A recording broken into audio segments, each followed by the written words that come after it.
Bem, o nosso seminário vai falar sobre o filme As Filhas de Marvin e vai fazer uma análise psicológica do filme e de suas personagens. Aqui estão os participantes do seminário e agora a gente vai falar um pouco sobre o panorama do filme e seu enredo. Bem, o filme foi lançado em 1996 e foi inspirado na peça do dramaturgo Scott McPherson de 1991. Ele teve como premiações o Globo de Ouro para Meryl Streep como melhor atriz, o Oscar para Diane Keaton como melhor atriz e o Festival Internacional de Moscou como melhor direção. Tem como elenco a Meryl Streep fazendo a Lee, a Diane Keaton fazendo a Bessie, o Robert De Niro fazendo o Dr. Wally e o Leonardo DiCaprio fazendo o Hank. Além disso, há os personagens Marvin, Tia Ruth e o Charlie. Falando um pouco sobre a família, tem o Marvin, que é o patriarca da família, que teve um derrame há 20 anos e está dependente desde então da Bessie, que mora junto com o seu pai, o Marvin, e a sua tia Ruth, que também depende da sua sobrinha, pois já está senil. Por outro lado, ali não mora com os pais, pois quando o Marvin ficou doente, decidiu se mudar para Ohio e se casou por lá e teve como filhos o Hank e o Charlie. Não falam muito sobre o marido dela, apenas que ele supostamente batia no Hank, o filho mais velho, que é interpretado por Leonardo DiCaprio. E também não falam muito sobre a mãe das duas personagens principais, isto é, a mulher do Sr. Marvin, porque apenas falam que ela morreu quando elas ainda eram pequenas devido à leucemia. Falando um pouco sobre a história do filme, o filme começa quando a Bessie vai a uma consulta com o Dr. Wally para investigar uma possível falta de vitaminas. Já em uma outra cena, o filho mais velho de Lee está colocando fogo em fotos de recordações e quando ele coloca fogo nessas fotos ele acaba por incendiar a casa e é encaminhado para um manicômio, um sanatório, vamos dizer assim.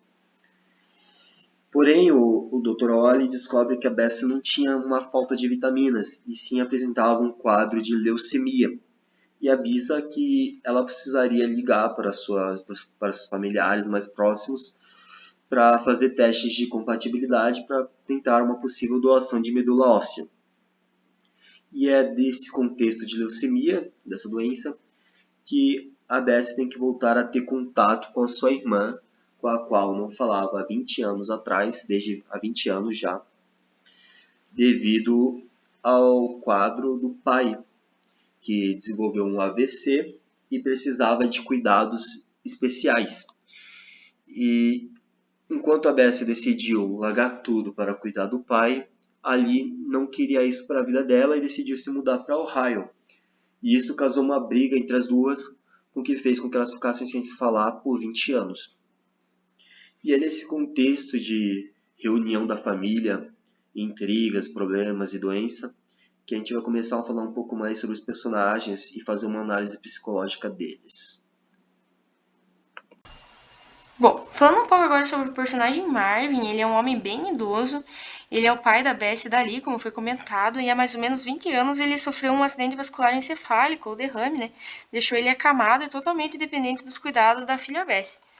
O AVE, ele pode ser definido como uma interrupção no fluxo sanguíneo para o encéfalo, seja por trombo ou placa aterosclerótica, mas também pode ser por conta do rompimento de um vaso sanguíneo que vai causar hemorragia.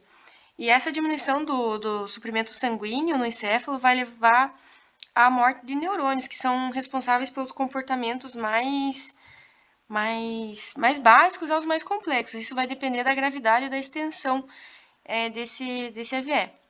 E por conta disso, a maioria dos pacientes que sobrevivem a essa patologia, como é o caso do Marvin, né, eles vão ter sequelas tanto físicas quanto cognitivas. O Marvin, no caso, ele possui um quadro típico de demência pós-AVE. A demência, ela é um transtorno neurodegenerativo com déficit progressivo das funções cognitivas, principalmente da memória, mas também um comprometimento comportamental, neuropsiquiátrico, assim, de maneira geral, e também das atividades da vida diária do paciente.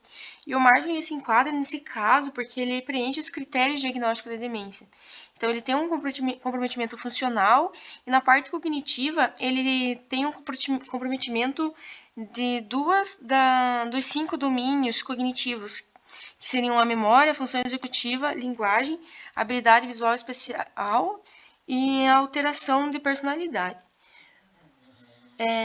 Primeiramente, ali, a gente consegue perceber que o Marvin ele não é capaz de falar de maneira compreensível, ele até tenta balbuciar algumas palavras, mas a gente não consegue entender o que ele está falando, então ele tem afasia. Ele também perdeu a capacidade de andar, realizar certos movimentos de forma coordenada com os braços, sendo que esse é um caso de apraxia de marcha e de motora, respectivamente, né?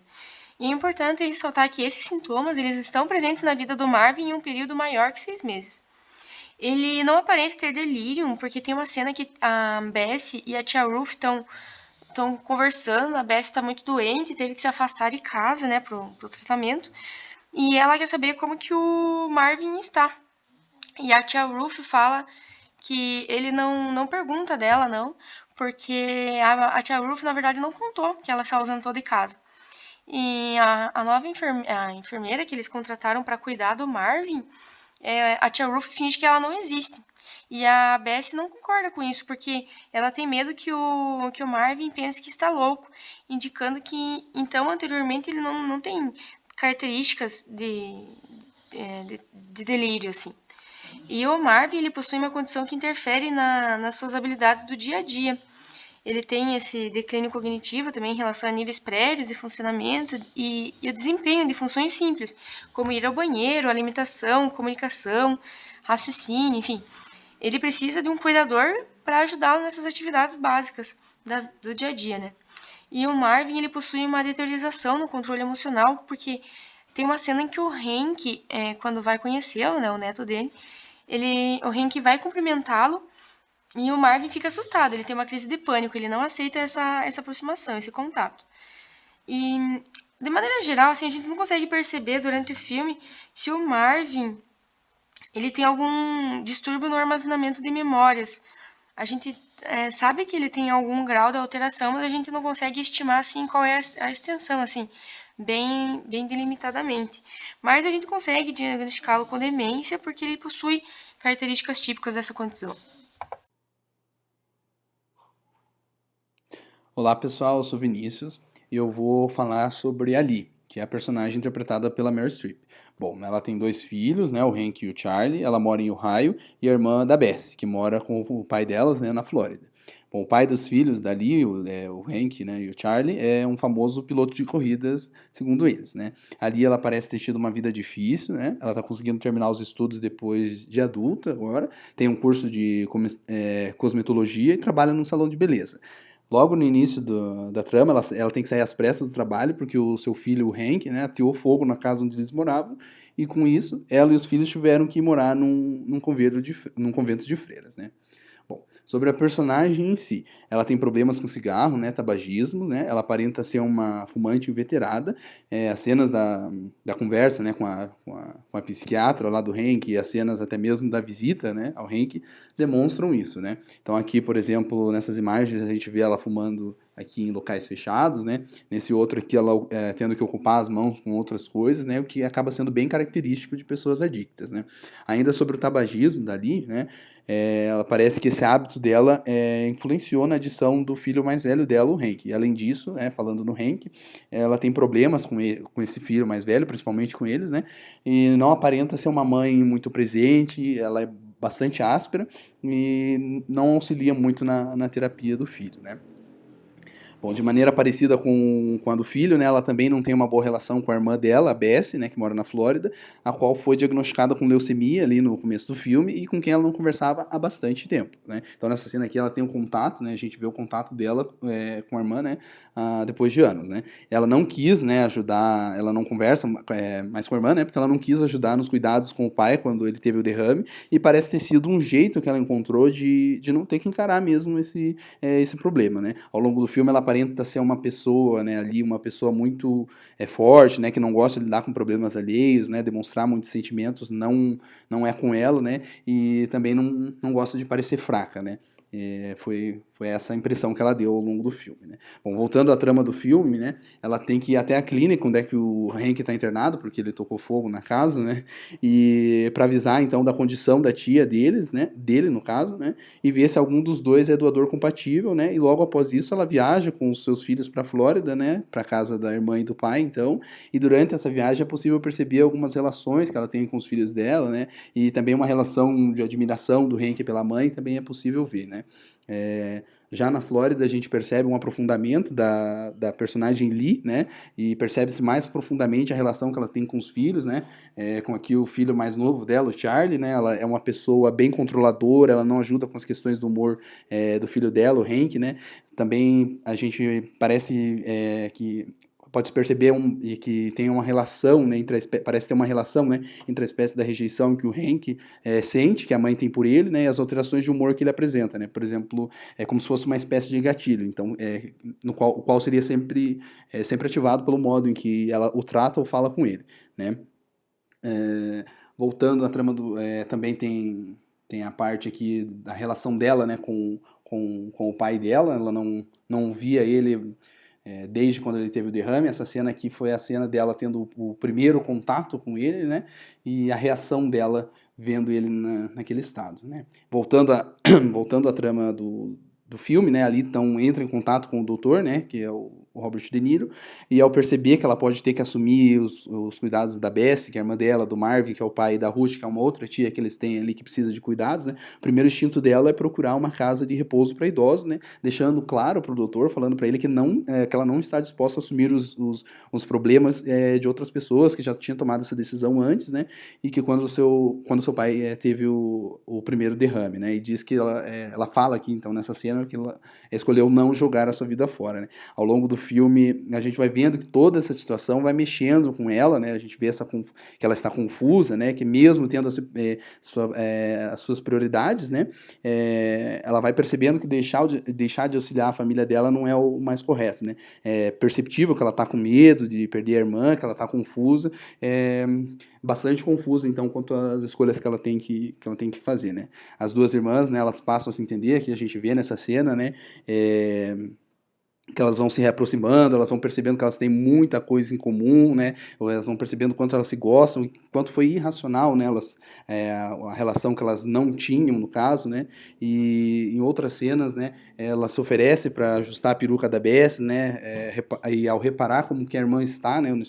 Sem a peruca, no caso, né? Ela se contém, né, e não expõe a reação, né? A gente vê que ela é uma personagem que ela não gosta de demonstrar sentimentos, né? Mostrando aquele lado durão, entre aspas, né? De personalidade forte, né? Da personagem, mas ao mesmo tempo a gente vê também um lado generoso dela, né? Ali passa horas de noite melhorando o estilo da peruca da irmã, né? Expondo, então, que apesar, né, das diferenças que elas têm, né? E ambas possuem uma afeição, né? Uma com a outra, né? E além da evolução aparente, visível, né?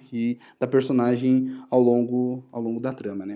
Outra relação também, um relacionamento, né, que melhora gradualmente com o decorrer do filme entre ela e os filhos dela, né, mais perceptível entre ela e o Hank, né, que é o filho mais velho, né, porque os embates, né, entre os dois eram bem recorrentes no início do filme, né, e ali foi notando que a relação com a Bessie, né, que a irmã dela com o Hank era bastante recíproca, né, e com o decorrer do filme ela tenta se comunicar de forma mais carinhosa com o filho dela, né, mostrando, né, novamente essa evolução, né, da qual eu tinha falado, né, e que ela está pronta para mudar, né, ela vai evoluindo, então, né, ela vai se preocupando mais com as pessoas ao longo do filme.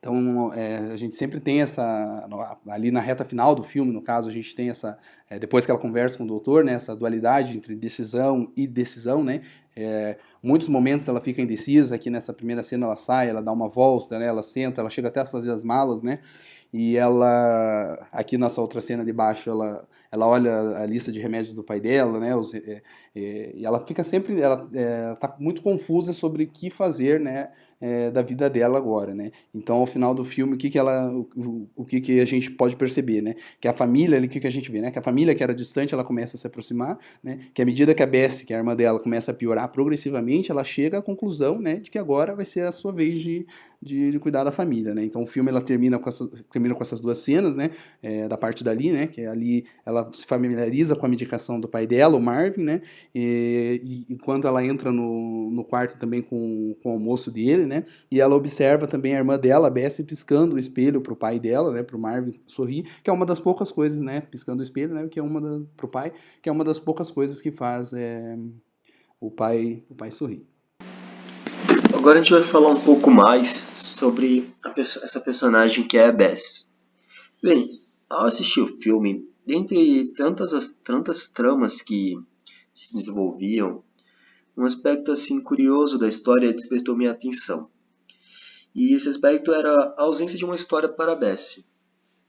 Porque após o AVC do pai, há 20 anos, sua irmã, Ali, ela decidiu mudar-se para Ohio e construir sua vida. Ela casou, teve filhos, separou-se, engatou outros relacionamentos que não deram muito certo, e desde então trabalhava como cabeleireira enquanto estava para se formar em cosmetologia. Porém, a gente pouco sabia sobre a Bessie após o incidente com o pai. A gente não sabia o que ela fez durante esses 20 anos, por quem ela se apaixonou, quais amizades construiu, com quem falava quando estava triste, com o que trabalhou, com o que estudou. Assim, o diretor inicialmente nos apresenta Bessie como uma personagem sem história e sem personalidade. Contudo, conforme as cenas se passam, a gente percebe que a Bessie ela tem um grande coração e zelo pelo seu pai e tia. Então, enquanto praticamente não sabemos nada sobre ela, o filme reforça em vários momentos como a Bessie conhece cada detalhe do seu pai. Desde os múltiplos medicamentos que ele precisa tomar em diferentes horas do dia, até suas comidas preferidas, o que o estressa e o acalma, seus hábitos noturnos, como ele tem um hábito noturno de acordar assim de noite de repente, assustado, e em pouco tempo voltar a dormir sem precisar de intervenção. E assim a gente percebe que o diretor ele não decidiu omitir a história da Bessie para torná-la uma personagem misteriosa ou interessante. Pelo contrário, ele intencionalmente não conta uma história, pois não há o que contar. Bessie é o oposto dali, uma pessoa com personalidade contida, que decide abdicar de si para cuidar de seus entes próximos. Contudo, essas qualidades inquestionáveis, como compaixão e zelo, ao mesmo tempo desafiam o desenvolvimento de seus traços pessoais, porque ela se torna uma pessoa extremamente dedicada aos outros ao ponto de tornar-se alienada de si mesma. E quando a Bessie descobre que está com leucemia, questões sobre sua vida são dispostas diante dela. Ela se pergunta o que ela fez com a vida dela, quem ela é, se o que ela fez pelo pai dela valeu a pena. E isso é ainda mais reforçado quando ela começa a conviver com a sua irmã, que é a antítese do que ela é. O que provoca na Bessie, ao mesmo tempo, raiva, frustração e não saber direito o que está acontecendo. Então agora a gente vai começar a falar um pouco sobre cada cena que foi construindo essa personagem para nós. Então, essa oposição que a gente estava falando sobre a Bessie ali pode ser vista nas primeiras cenas em que elas estão juntas. Então a gente observa que Ali, que está à esquerda, que é interpretada pela Meryl Streep, ela é uma pessoa de personalidade forte, olhar firme e que não mede muito suas palavras. Além disso, ela é uma mulher vaidosa, que está sempre com o cabelo bem arrumado, usando aplique, e que se veste com roupas mais coloridas. Já do outro lado, a gente vê a Bessie, que se apresenta como uma personagem contida, com roupas sem cores e compridas, vestindo uma peruca que é uma peruca simples, sem nada demais. E a gente observa que elas estão separadas na cena, e essa cena representa o abismo que há entre elas. E entre elas duas, a gente observa que está o Hank.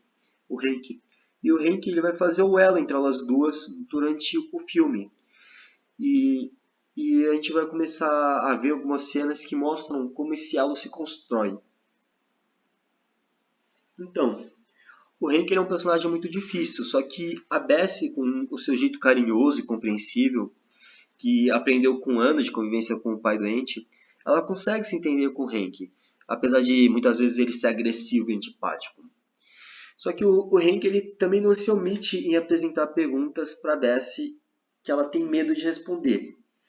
Então ele pergunta, por exemplo, para ela se ela gostaria que o pai dela morresse logo, a fim de que esse peso de cuidar do pai que está debilitado acabasse.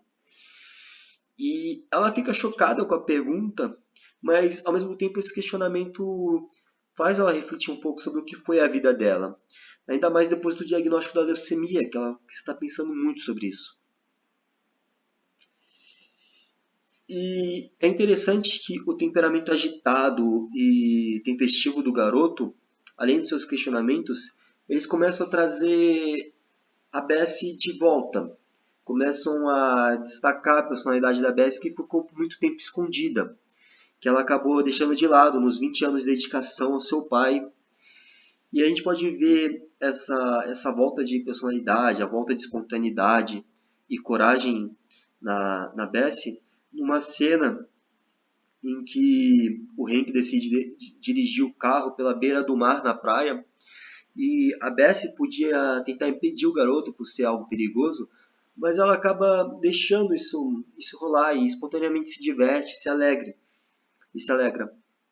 E é a primeira cena que a gente vê ela se divertindo e relaxando de verdade, porque nas outras cenas até tem momentos em que ela está feliz e contente, mas ela não é aquela felicidade espontânea ou que veio de um momento de diversão. Era geralmente uma felicidade por seu pai estar mais tranquilo, mais calmo e tudo mais.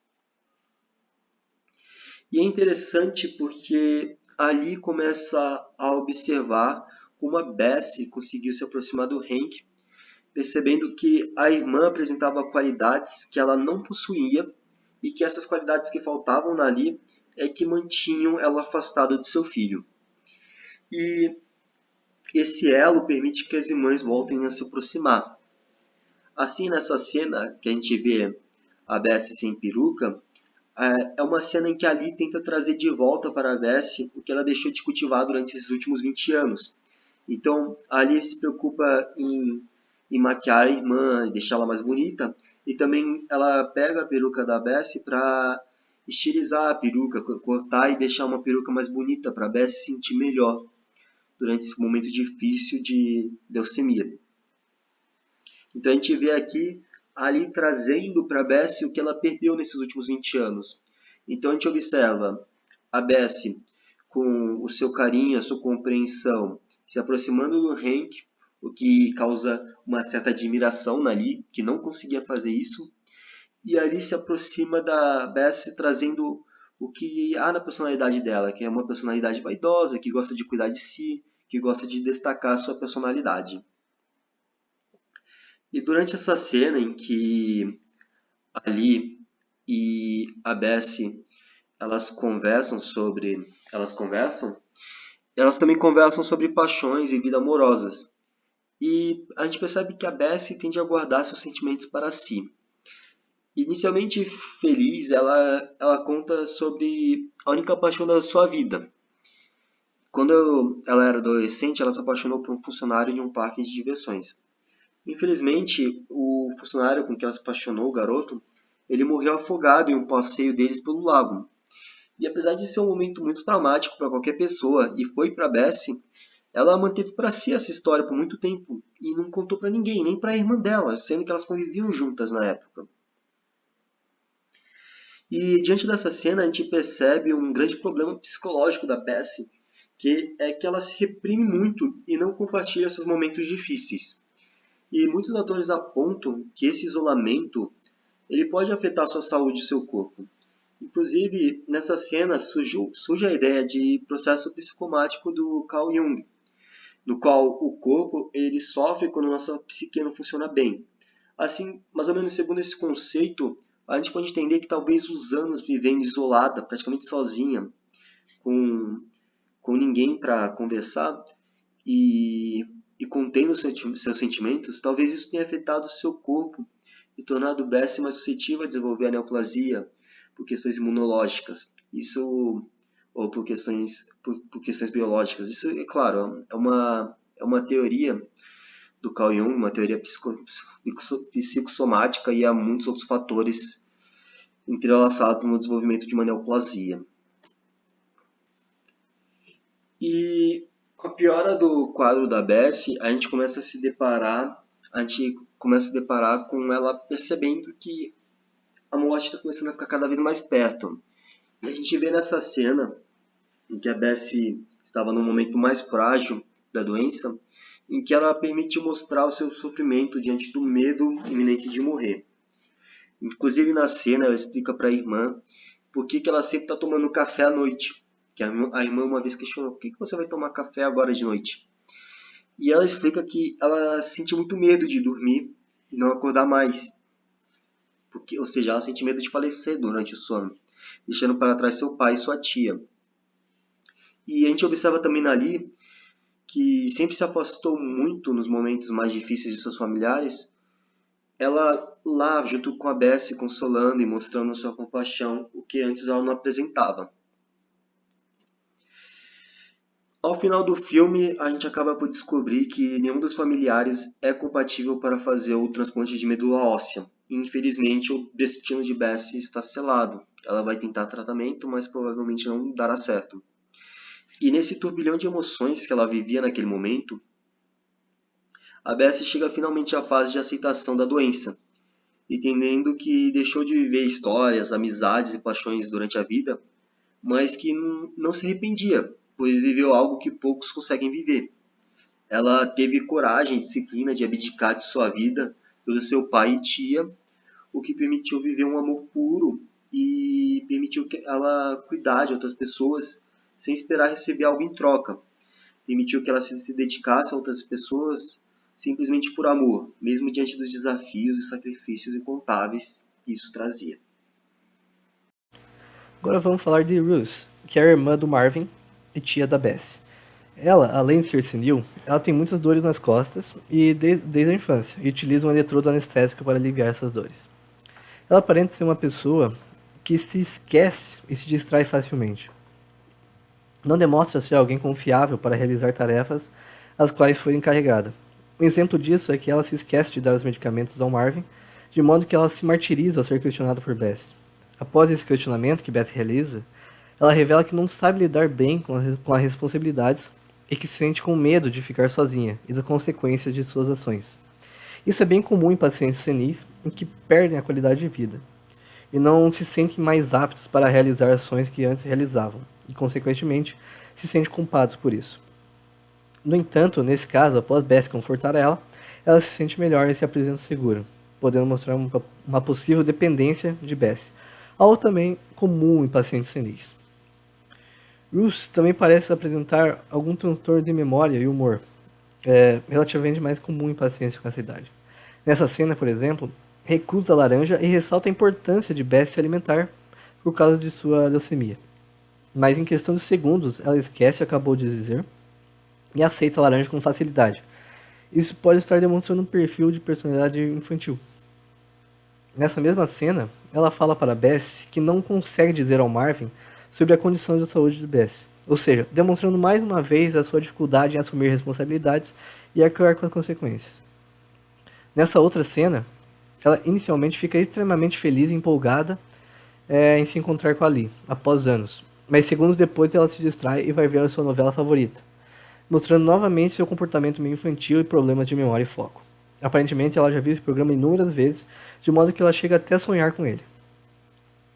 Pelo lado mais infantil da Ruth, e por ser meio solitária, ela acaba se aproximando do filho mais novo dali, o Charlie. E o gancho para essa nova amizade é a novela. O garoto ele entra de fato no universo dela, a ajudando a experienciar coisas que ela há muito tempo não fazia. E essa cena também mostra que ela realmente vive o drama daquela novela e que aquilo é muito especial e tocante no seu ponto de vista. Após isso, ela vai para um parque de diversão com o Charlie e se diverte muito, como se fosse uma criança. Agora vamos falar sobre o Hank e sobre seu comportamento ao longo do filme. Bom, a primeira aparição de Hank no filme, como já foi falado no começo da apresentação, é quando ele incendeia a própria casa, na qual vive ele, seu irmão e sua mãe. Nessa cena, portanto, é importante destacar que o incêndio na casa começa com ele tacando fogo em fotos antigas dele e de sua família, demonstrando indiferença com seu passado e desinteresse de fomentar os laços familiares. No entanto, apesar desse ato de repúdio, ele salva algo, que é a metade de uma foto a qual contém seu pai, enquanto a outra metade, em que está sua mãe, ele incendeia junto com o resto. Essencial notar que o seu pai o abandonou ainda criança, somente Lee o criou, mas tal ato expõe que para ele a mãe é culpada desse distanciamento entre pai e filha. Em cena subsequente, quando Lee chega ao lugar onde Hank está agora detido devido ao incêndio provocado por ele, evidencia-se um relacionamento bem conturbado entre os dois, visto que pelo comportamento bem agressivo de Hank direcionado à sua mãe, apesar do vidro que o separa. Visto também que Lee manifesta certa indiferença, apesar da raiva de Hank e do incêndio por ele realizado. E o filme deixa bem claro que é um conflito mútuo, pois vemos que ao decorrer das cenas que Lee não demonstrava interesse no filho. Por exemplo, ela pouco visitou ele no sanatório, apenas quando ele estava desacordado. Também instituía regras apenas para questioná-lo, dando um aspecto bem controlador a ela, e pouco dialogava com Hank, pouco demonstrava carinho, afeto.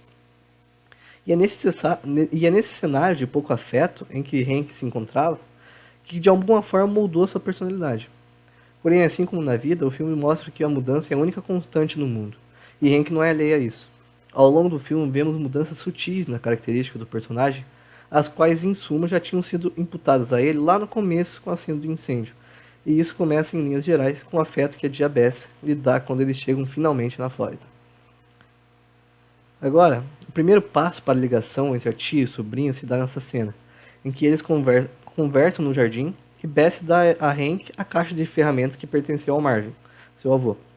Inclusive, esse objeto se torna um símbolo concreto que alguém estava se importando com Hank, e ele entende isso posteriormente. No entanto, ainda na mesma cena, Hank demonstra sua personalidade agressiva, já estabelecida anteriormente, quando ele assintosamente recusa o carinho de sua tia, dando um tapa em sua mão. Já aqui é quando se dá definitivamente a conexão entre os dois, e quando Hank manifesta pela primeira vez felicidade. Nesse ponto, Bess demonstra confiança no garoto, deixando ele dirigir o carro dela em direção à praia, e não o repreendendo quando ele começa a dirigir às margens do mar. Os dois apenas aproveitam aquele momento alegre. Após isso, cenas depois, durante uma discussão entre Lee e Bess, Hank defende sua tia, algo realmente que contrasta com o começo do filme, pois ele era uma pessoa que não se importava, não se interessava por conexões familiares, e agora com tal ato ele está tomando partido por alguém, enquanto a relação com sua mãe continuava ruim. Porém, esse relacionamento começou a melhorar, apesar do filme acabar antes que isso se consolidasse, percebe-se definitivamente não melhora. E isso começa quando Lee é clara com Hank. Primeiro, Lee contou a verdade sobre seu pai, o qual batia nele quando criança, e por isso se afastou, derrubando por terra a ideia de Hank de que sua mãe era culpada pelo afastamento. Depois, algumas cenas mais tarde, Lee pela primeira vez manifestou um real carinho, o qual foi de certa maneira implicitamente aceito pelo Hank. Além disso, permeando todo esse enredo, havia uma característica peculiar que Hank tinha, que era o de contar mentiras sem sentido. Uma delas é que uma pessoa do sanatório ficou com uma lâmina na boca por 5 horas apenas para bater o recorde de Hank. Outra é quando ele diz que as pessoas reconheciam seu pai como um grande piloto de corrida. E a mais cruel é quando ele reitera que ele não vai realizar o exame de compatibilidade de medula óssea que poderia salvar Bessie. Quanto ao porquê disso, o filme nos dá duas respostas. Uma se dá pela visão de Lee, a qual diz que ele só faz isso para chamar a atenção. A outra se dá pela visão do próprio Hank, em que ele diz que ele gosta de se imaginar sendo outra pessoa, e como seria bom se ele estivesse em outro lugar. Ou seja, de alguma forma, ele tenta uma fuga da sua realidade. Agora vamos falar um pouco sobre o Charlie, que é o filho mais novo de Lee e o irmão de Hank. E ele é um menino que ele está indo mal na escola porque ele lê demais livros de ficção. E assim como seu irmão, ele parece querer estar em outro lugar. E a maneira como que ele faz isso, como ele chega lá, é através dos livros. É possível perceber também que ele está no fogo cruzado do embate entre sua mãe e seu irmão. Sua inocência faz com que ele sempre queira mediar conflitos, seja por obedecer a Lee, independentemente dos pedidos, seja por observar sem dizer nada, quando Hank apresenta atitudes perigosas, como quando colocou fogo na casa, pois tem essa necessidade constante de sempre ser o bom garoto para o conflito nunca chegar nele. Mesmo não sendo diretamente o alvo dos ataques, ele absorve muito dos conflitos, tendo a necessidade de fugir dessa realidade através dos livros. Agora sobre o Bob, que é um personagem que aparece pouco durante o filme, mas basicamente ele é o irmão do Dr. Wily e ele foi contratado como secretário do irmão. Bom, em uma das cenas, Bob relata também ao Hank, quando este vai assinar o termo para fazer o teste de compatibilidade para a doação de medula para sua tia, que gosta de lítio, mesmo que o tenha feito engordar. Isso indica que possui algum distúrbio psiquiátrico relacionado ao humor, embora não se tenha certeza de qual. Ao longo do filme também, Bob apresenta atitudes um pouco pueris. Apesar disso, ele demonstra ter mais empatia pelos pacientes do que o próprio Dr. Wily. Essa foi a nossa apresentação, obrigado por acompanhar.